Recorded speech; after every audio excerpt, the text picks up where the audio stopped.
Guverinoma ya Repubulika ya Demokarasi ya Kongo yashyize hanze igitabo yise Livre Blanc cyasohotse muri uku kwezi k'Ukuboza 2022 mu gihe guverinoma y'u Rwanda yateguye jenoside yakorewe abatutsi ikanayishyira mu bikorwa, nayo yashyize hanze igitabo yise Livre Blanc muri Gashyantare 1991 yavugaga ku byo yise ubushotoranyi bwakorewe u Rwanda mu Kwakira 1990. Ubutegetsi bwa Repubulika ya Demokarasi ya Kongo buri nyuma y'ibikorwa by'ubwicanyi buri gukorera abanyekongo bavuga Ikinyarwanda, by'umwihariko abo mu bwoko bw'abatutsi, aho benshi bemeza ko ari jenoside.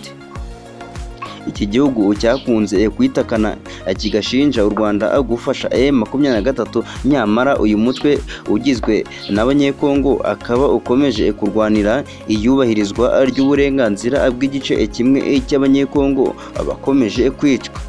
Guverinoma ya Repubulika ya Demokarasi ya Kongo yashyize hanze igitabo yise Livre Blanc, l'agression avérée de la RDC par le Rwanda et les crimes internationaux commis dans ce contexte par les forces rwandaises de défense, l'ADF, M23.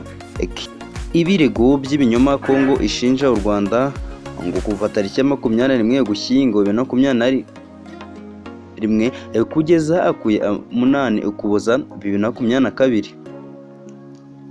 Guverinoma ya Repubulika ya Demokarasi ya Kongo ivuga ko iyi raporo yiswe Livre Blanc, igitabo cyera, igamije kugaragariza ukuri amahanga ku byaha by'intambara iki gihugu gishinja umutwe wa M23 ngo ufashwa n'u Rwanda. Si rimwe cyangwa kabiri guverinoma ya Repubulika ya Demokarasi ya Kongo ishinje u Rwanda ibirego by'ibinyoma, aho ubu yaciye uyu muvuno wo gukoresha inyandiko y'ikinyoma. Bamwe mu bakurikirana hafi ibya politike bahise bakubita agatima ku gitabo cyashyizwe hanze n'ubutegetsi bwariho mu Rwanda mu 1991, nacyo cyiswe inyito isa n'iya kiriya cya guverinoma ya Repubulika Iharanira Demokarasi ya Kongo. Icy'ubutegetsi bw'u Rwanda cyo cyitwaga Livre Blanc sur l'agression armée de le Rwanda a été victime à partir du 1 octobre 1990. Iki gitabo cy'ubutegetsi bwa Habyarimana cyashyizwe hanze nyuma y'uko ingabo zahoze ari za RPF Inkotanyi zitangije urugamba rwo kubohora u Rwanda ku tariki ya 1 Ukwakira 1990, aho mu Rwanda hari hakomeje kuba ibikorwa byo gutoteza bo mu bwoko bw'abatutsi, ndetse abagabye iki gitero bakaba bari bamaze igihe barahejwe mu mahanga.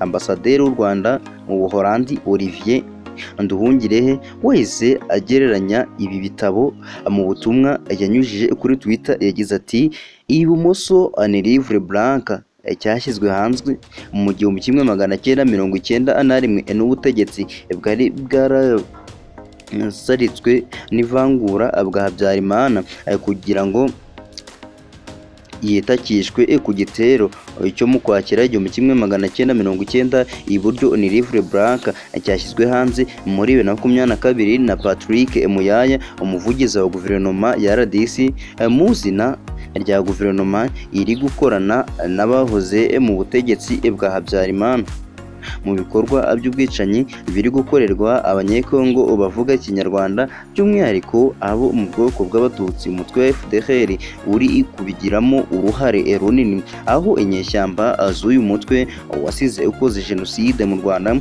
bakomeje kugaragara mu bikorwa byo kwica aba banyekongo mu buryo bw'agashinyaguro